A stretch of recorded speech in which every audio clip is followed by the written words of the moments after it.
Welcome to the chapter number 3, and in this chapter number 3 I'm going to talk about sales pages.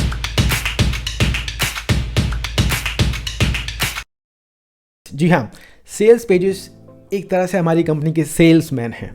किस तरह से उन्हें बनाया जाए, क्या क्या उसमें ध्यान दिया जाए, किस तरह से वो काम करते हैं, हम उसके बारे में बात करेंगे। लेकिन I am sure before I move forward, आपके पहले की 2 टॉपिक्स जिसमें मैंने बात की थी आइडियल कस्टमर पर्सोना की और प्रोडक्ट ऑफरिंग की, वो आपको क्लियर है। So now when I talk about the sales pages, what do we understand with that and what all is required to make those sales pages? Well, as I said that कि sales pages आपकी company के salesmen हैं जो बाहर जाकर sales करते हैं and then your company get the revenue.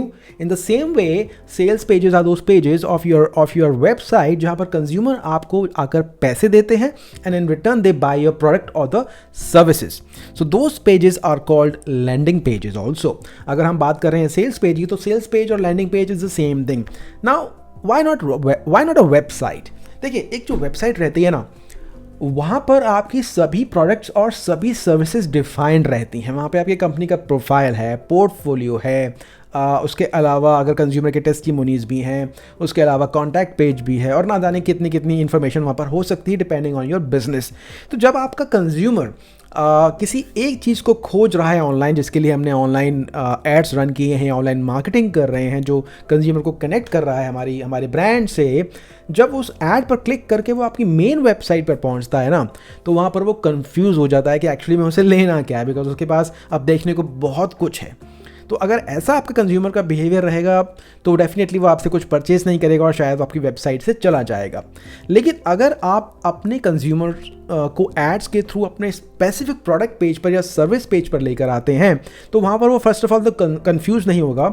उसके अलावा आप अपने प्रोडक्ट को वहाँ पर अच्छे से डिफाइन कर सकते हैं, may be through with the help of a video, may be you can give him a kind of a downloadable E book about that product, you can define the customer journey in terms of testimonies, you can write the pointers about the product कि इसमें क्या क्या benefits हैं, उसमें आप उसकी technical details दे सकते हैं कि किस किस तरह से ये सर्विस डिफाइन की जाती है या प्रोडक्ट बनाया जाता है। तो एक landing page is a detailed page about the product only, जिसमें कि आपका कंज्यूमर इंटरेस्टेड था in the first place by getting that advertisement, और अगर वो वेबसाइट पर जाएगा तो कंफ्यूज हो जाएगा। बट लैंडिंग पेज पर आने के बाद उसको इन्फॉर्मेशन का एक और एक रास्ता मिलेगा जहाँ से वो आपकी इन्फॉर्मेशन, आपके प्रोडक्ट, आपके ब्रांड के बारे में जान पाएगा, और जब वो ऐसा करेगा तो उसका इंटरेस्ट वहाँ पर बनेगा आपके प्रोडक्ट को परचेज करने के लिए।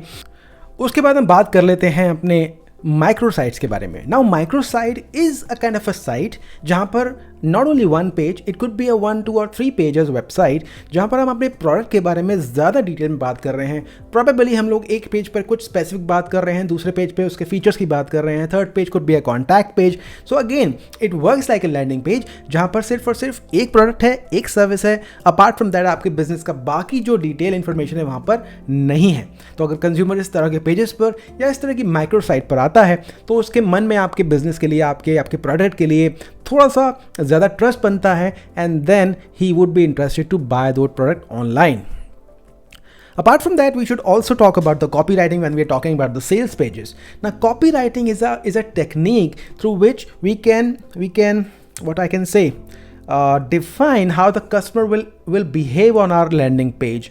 अगर मेरी कॉपी राइटिंग काफ़ी इम्प्रेसिव है, मैं अपने कस्टमर के सारे थॉट्स को आंसर कर पा रहा हूँ अपनी राइटिंग के थ्रू, जो भी मैंने मेंशन किया है, हेडलाइंस होंगी, फीचर्स होंगे, बेनिफिट्स होंगे, कुछ टेस्टिमनीज होंगे, कुछ एफएक्यूज होंगे, तो अगर वो कॉपी राइटिंग इम्प्रेसिव है, सही शब्दों का इस्तेमाल किया गया है उस पेज के ऊपर, तो वो कस्टमर को सेटिस्फाई करेगा and then he would take step to buy the product. But अगर वो कॉपी राइटिंग काफ़ी कन्फ्यूजिंग है या ज़्यादा विस्तृत नहीं है, डिटेल में नहीं है, so the customer will might go away from the page and might be not interested in your product or service.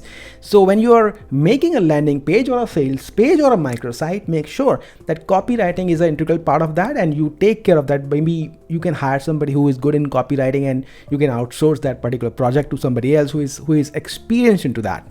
So this is all about the sales pages. In the next video, we're going to talk about sales funnels. Yes, let's meet again. Bye bye.